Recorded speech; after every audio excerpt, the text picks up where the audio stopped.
بسم اللہ الرحمن الرحیم الحمدللہ رب العالمین الصلاۃ والسلام علی خاتم النبیین صلی اللہ علیہ وسلم کہ محمد سے وفا تو نے تو ہم تیرے ہیں، یہ جہاں چیز ہے کیا لوح و قلم تیرے ہیں۔ سب سے پہلے تو میں اقرا پبلک اسکول کے چیئرمین سر ارسلہ خان چانجو صاحب اور ان کی پوری ٹیم کو مبارکباد پیش کرتا ہوں، بلکہ پورے اسکول کے بچوں کو مبارکباد پیش کرتا ہوں کہ ماشاءاللہ یہ عید میلاد النبی صلی اللہ علیہ وسلم کا پروگرام انہوں نے انعقاد کیا اور اس کی بہت برکتیں ہیں کہ شاعر اس کو یوں شعر میں بھی بیان کرتا ہے کہ وہ لوگ خدا شاہد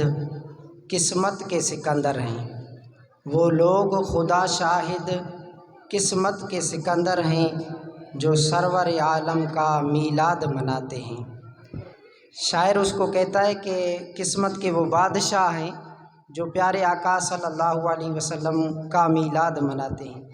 اور یقیناً بہت بڑی سعادت ہے۔ اور آج اس حکم قرآنی پر بھی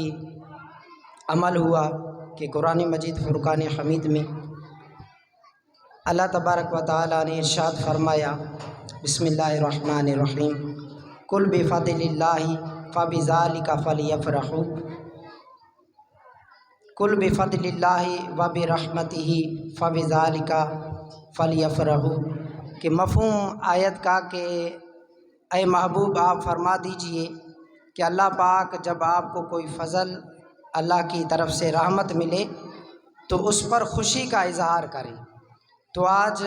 دیکھیں ماشاءاللہ کتنا خوشی طالب علموں نے بھی سرکار صلی اللہ علیہ وسلم کی ثنا بیان کی، اللہ کا ذکر ہوا، تلاوت قرآن کریم کی گئی۔ تو تمام احباب جو یہاں پر میں اور آپ شریک ہوئے ہیں، یقیناً یہ بہت بڑی سعادت ہمارے لیے ہوئی کہ برکتوں والے نبی صلی اللہ علیہ وسلم کے اس میلاد کی محفل میں ہم شریک ہوئے ہیں کہ پیارے آقا صلی اللہ علیہ وسلم کی جب دنیا میں جلوہ گری ہوئی تو دیکھیں کہ ہر کسی نے اس سے حصہ پایا، برکتیں ملیں۔ اماں حلیمہ سعدیہ رضی اللہ تعالی عنہا کا مبارک واقعہ ایک جو مشہور بھی ہے وہ میں آپ کے سامنے پیش کرنا چاہوں گا کہ عرب کا ایک رواج تھا کہ ادھر جب بچہ کوئی پیدا ہوتا تو پھر اس کو نشو و نما کے لیے بہترین یعنی آب و ہوا کے لیے وہ دیہات میں بھیجا کرتے تھے۔ تو طائف ایک علاقہ تھا، وہاں سے وہ دائیاں آئیں اور ہر کسی نے مکہ پاک میں جو بچے پیدا ہوئے تو ہر کسی نے بڑے بڑے عمرہ اور بڑے لوگوں کے بچوں کو اٹھانا شروع کر دیا۔ اماں حلیمہ سعدیہ بھی اپنے شوہر کے ساتھ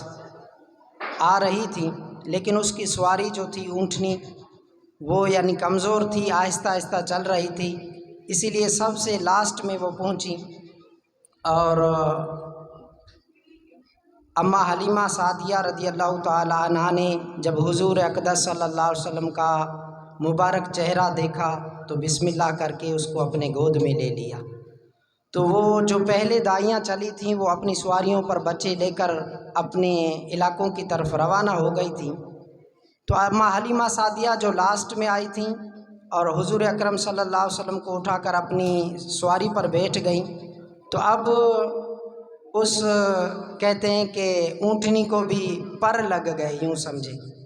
کہ وہ پہلے جو لڑکھڑا کے چل رہی تھی ابھی اڑنا شروع کر دیا اس نے، اتنی اسپیڈ میں وہ چل رہی تھی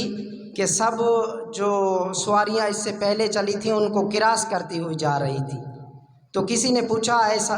حلیمہ سعدیہ کیا سواری چینج کی ہے کیا، کوئی اور اونٹنی لے لی ہے کیا؟ تو اماں حلیمہ سعدیہ رضی اللہ تعالی عنہا نے فرمایا کہ سواری چینج نہیں ہوئی ہے، سوار چینج ہو گیا ہے۔ اس پر ابھی آقائے دو جہاں